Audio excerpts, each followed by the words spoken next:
바로 윤석열 대통령 가장 가까이에 와서 이 구치소에서 편지도 전달하고 국민의 뜻도 전달하고 또 우리 국민들에게 다시 한 번 더 이번 주말에 광화문이든 여의도든 다시 와서 탄핵 반대 모든 목소리를 내야 하지 않겠습니까?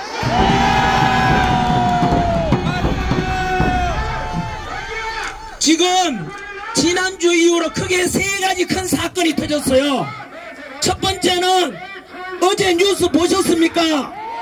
뭐냐면은 지금 국민 여러분 많은 사람들이 대통령의 비상계엄은 곧 내란이다 이래서 막 겁을 냈지 않습니까? 그런데 그 내란이 전부 다 지금 민주당의 조작지로 드러나고 있어요. 뭐냐면은 내란죄로 덮어 씌우려고 뭐 했습니까? 어제 우리 특전사령관 곽종건 사령관이 그거 통화했는 녹음이 어제 오픈됐죠? 그 내용이 뭐냐면은 바로 윤석열 대통령은 비상계엄을 선포해가지고 그거는 내란이 아니고 헌법 77조에 나와있는 대통령의 고유 권한이에요. 그거를 민주당도 알아. 그래서 민주당이 어떻게 했냐면은 야 비상계엄이 곧 내란이다 덮어 씌우려고 처음에 무슨 거짓말 했느냐 하면은 북한하고 우리 대통령하고 작당해가지고 북한 보고 좀 국제전 일으켜달라 이렇게 되면 외환이 돼요. 외환. 그걸 주장했는데 지금 조용하죠? 왜냐 민주당이 이미 알아보니까 거짓말이 또 드러났어. 그래가지고 외환이라는 말은 못하는 거야. 그럼 그냥 내란 하나밖에 없지 않습니까? 내란하려고 이제 조작했는 게 뭐냐면은 바로 특전사령관 곽종건한테 시켜가지고 자 곽종건을 이제 민주당에서 부른 거야. 김병주 의원하고 박선원 의원이 그 특전사령관을 불러가지고 네 일로 와봐라. 이대로 가면 너 내란으로 사형이다. 그러니까 곽종건 사령관이 쫄아가지고 어떻게 하면 되냐 물었는 거야. 우리가 김병주 민주당 의원하고 박선원 의원이 불러가지고 우리 시키는 대로 해라. 뭐냐? 국회의원들을 윤석열 대통령이 국회의원들을 국회에서 끌어냈다라고 말해라. 왜냐하면 국회의원을 끌어내라 하는 것은 헌정 중단이 되고 국회의원들의 비상계엄 해제 의견을 막기 위한 거니까 그거는 내란이 될 수 있어요.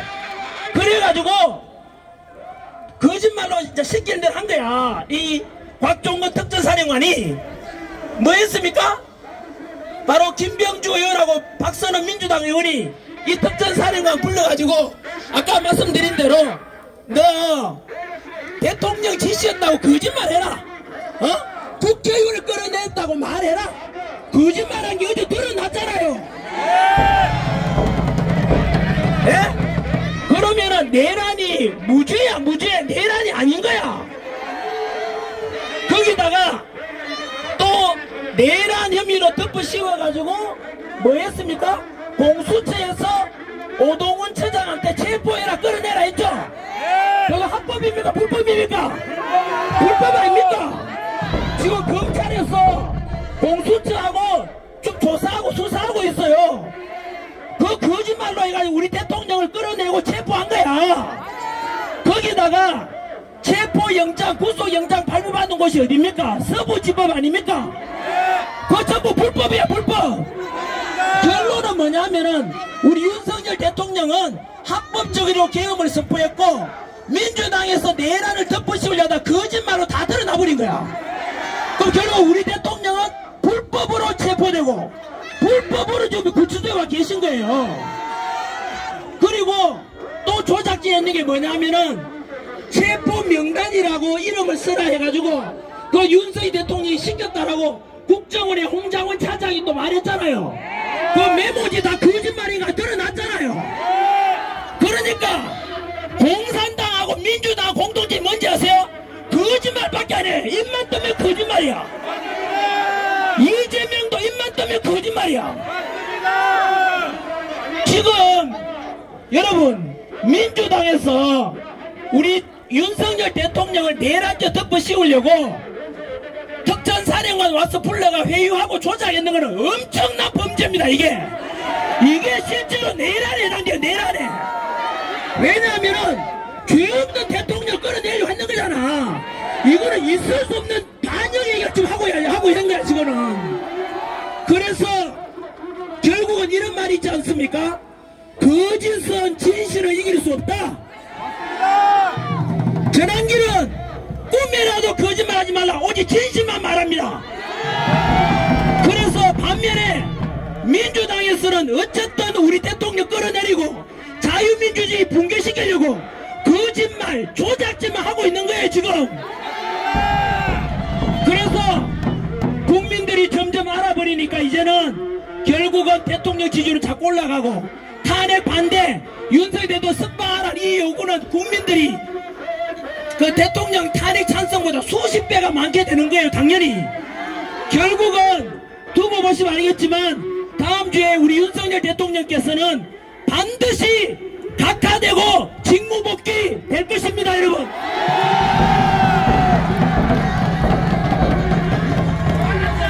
그게 첫 번째 내란죄 덮어 씌우려다가 지금 민주당이 드러난 거짓말 이야기고, 두 번째는 바로 우리 윤석열 대통령께서 비상기업 선포한 이유 중에 하나가 부정선거 의혹 아닙니까?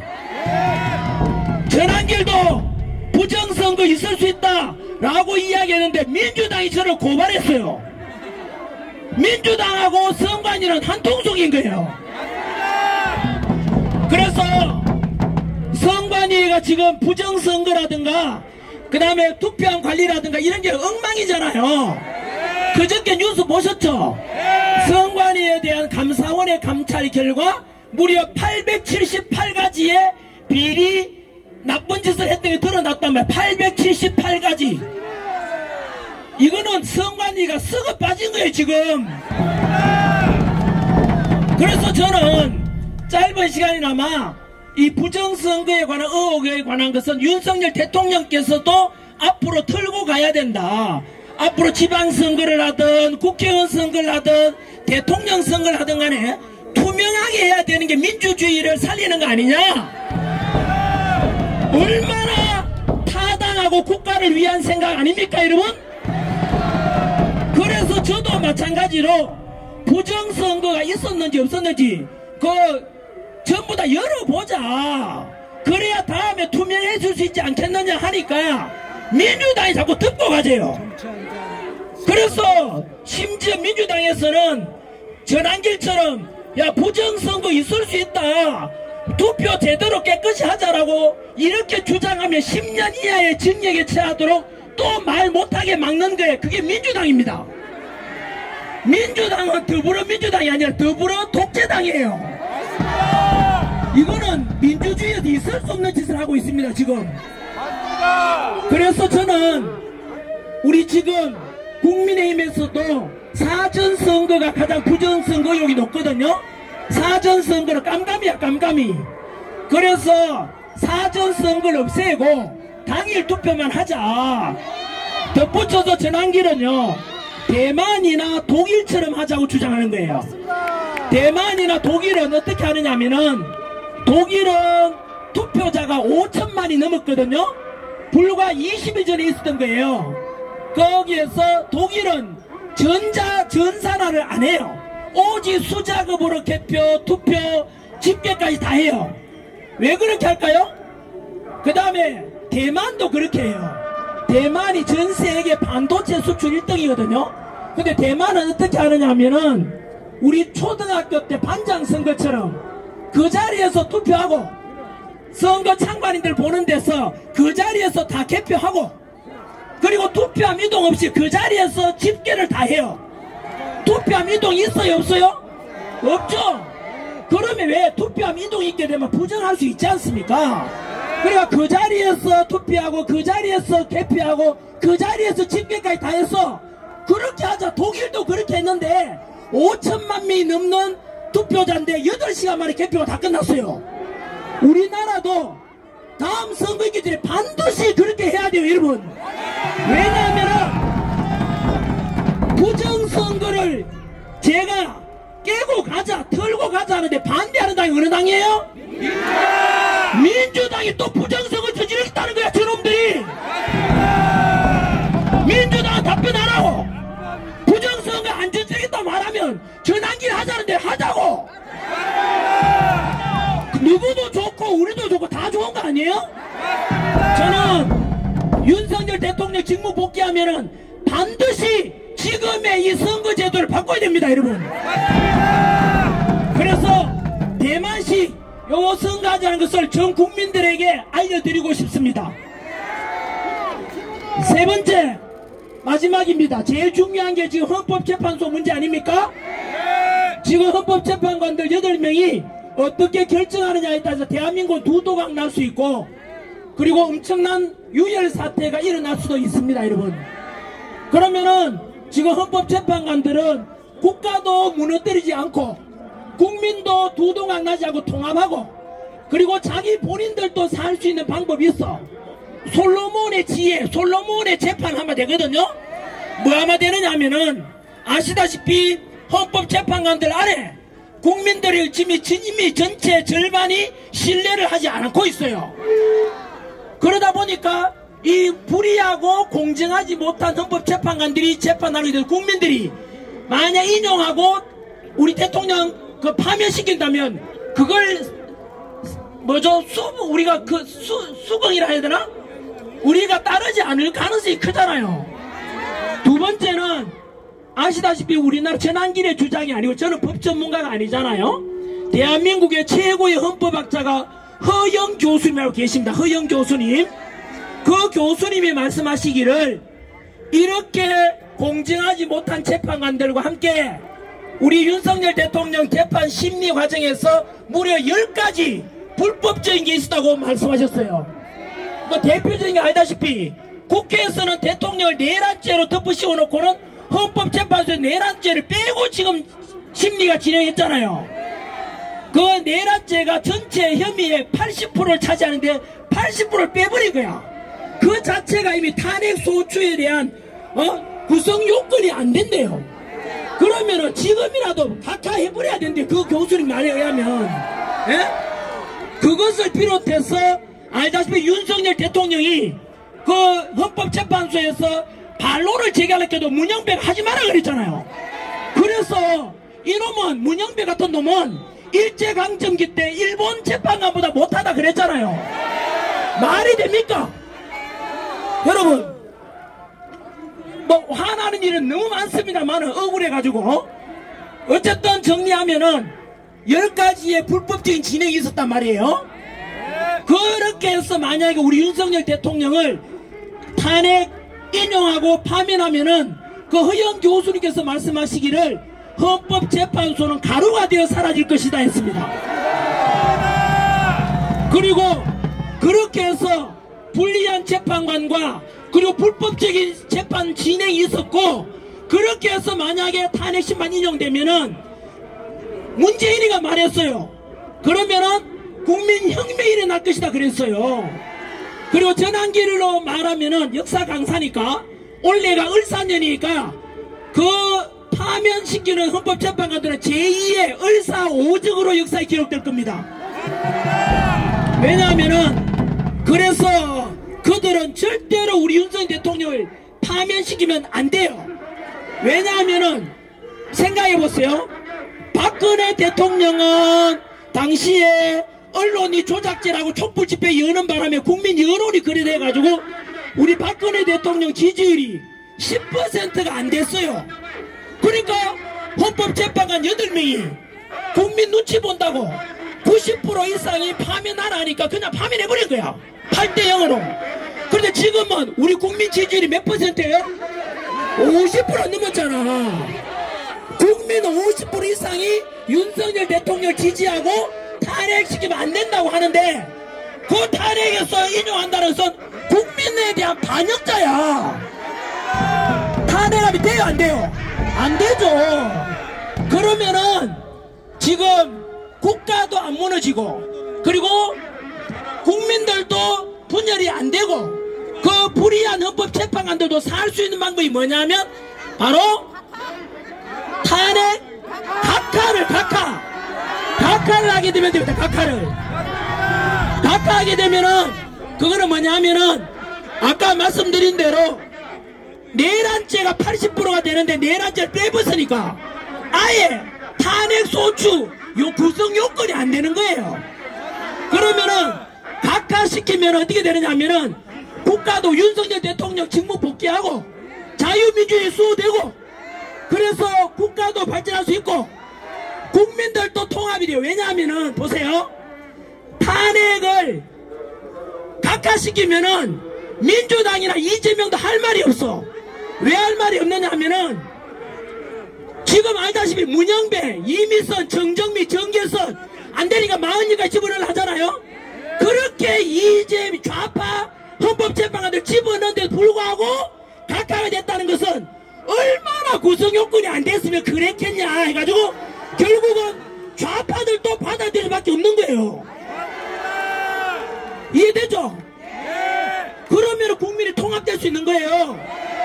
세 번째는 그 불의하고 편파적이고 좌파적인 헌법재판관들까지도 용서받을 수 있잖아요.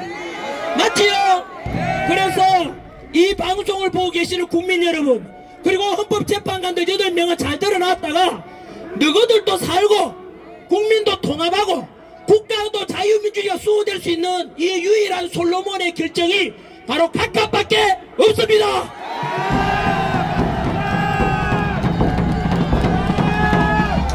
끝으로 국민 여론에 우리가 지면 안 됩니다. 알다시피 지금 이재명하고 민주당은 지지율이 자꾸 떨어지니까 불안하니까 자꾸 지금 현재 막 발작을 하고 있지 않습니까? 이 속에서 우리가 지면 안 돼요. 우리가 지금까지 한겨울에 아스팔트 위에서 성조기 들고 대기 들고 싸운 이유가 뭡니까? 바로 첫 번째는 윤석열 대통령 직무복귀 석방 그래서 그 국가 시스템을 정상화시키는 첫 번째 목적 아닙니까?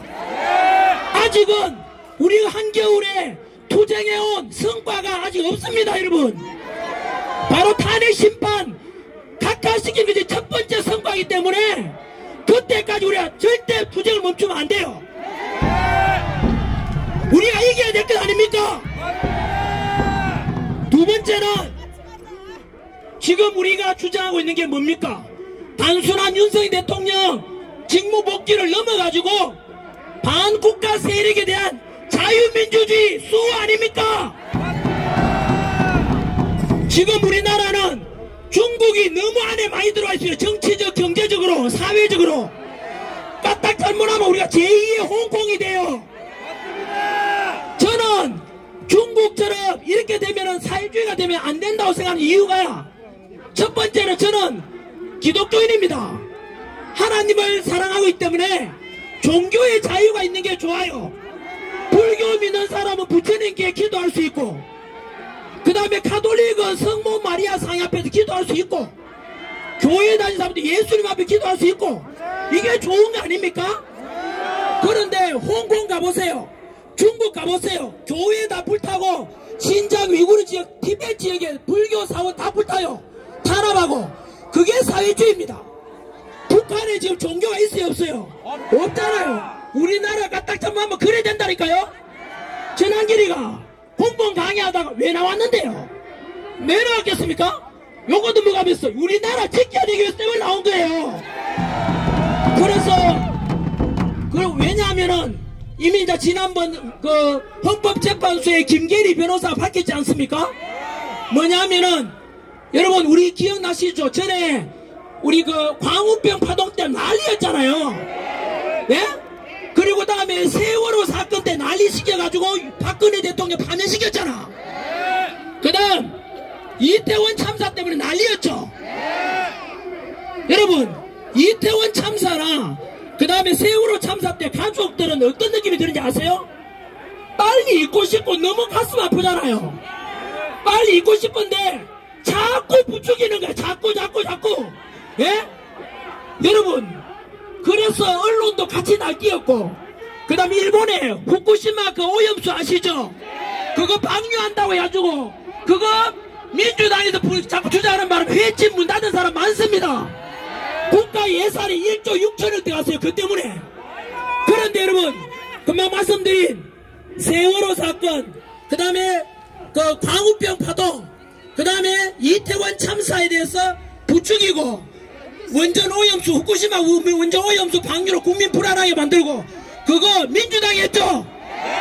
언론이 따라갔죠? 그 뒤에 누구 지시가 있었죠? 민주노총이 있었습니다. 민주노총 간부 중에 작년에 간첩에 잡혔죠? 그 간첩이 알고 보니까 북한 지령문을 받았대요. 북한 지령문에 뭐라고 나오는지 아세요? 그 이태원 혼란을 부추겨가지고 촛불 시위와 같이 하래. 그래서 국가를 혼란스럽게 빠뜨리라. 그게 북한 지시였어요. 결국은 연결되잖아요. 북한 지령문을 받은 민주노총에 뒷받침되는 민주당, 그걸 선동하는 언론 전부 다 같은 패거리들이야. 여기 기자분들 많이 계시잖아요. 보도 잘하십시오. 전환길이 터뜨릴 때 얼마 안 남았습니다. 뭐냐면은 언론들이 진짜 우리 여러분, 심지어 지난주에 탄핵 반대 윤석열 대통령 복귀를 주장했는 게 10배가 많았잖아, 집회 인원이. 그런데 이재명이 참석했는 탄핵 찬성 쪽에 집회는 10분의 1밖에 안 되잖아요. 그런데 뭐 무슨 방송에서는 저는 모르겠습니다. 그 방송에서는 10배가 많이 모인 것은 탄핵 찬성이라고 사진 올리는 거야. 여러분, 그 언론은 쓰레기야, 쓰레기. 국민들을 부정시키잖아. 기자분들 양심을 팔지 말라고. 왜냐면 그 언론사는 문 닫아야 돼요. 그거는 언론의 월 기준이 뭔데요? 국민의 알 권리잖아. 근데 가짜 뉴스 보내면서 국민들을, 나라를 망치게 하는 거야, 이거는. 그 다음에 여러분, 아까 제가 윤석열 대통령한테 편지 내용에 있었던 거 기억나시죠? 이런 말이 있었죠. 윤석열 대통령께서 구치소에 체포되면서 구정하면서 담화문 발표 속에, 국민 여러분, 저는 끝까지 국민과 함께 싸우겠습니다 라고 했는데, 어떤 방송에서는 뭐라고 보도했는지 아세요? 국민과 함께 싸우겠다 아니고 국민과 싸우겠대. 여러분, 대통령이 국민하고 싸우겠다고 가짜뉴스 보낸 거야. 그 방송국 기자도 마찬가지로 우리 국가를 망하게 하는 그 방송국은 결국 북한 공산당하고 똑같은 거야. 그 방송국이 어딥니까? MBC, JTBC,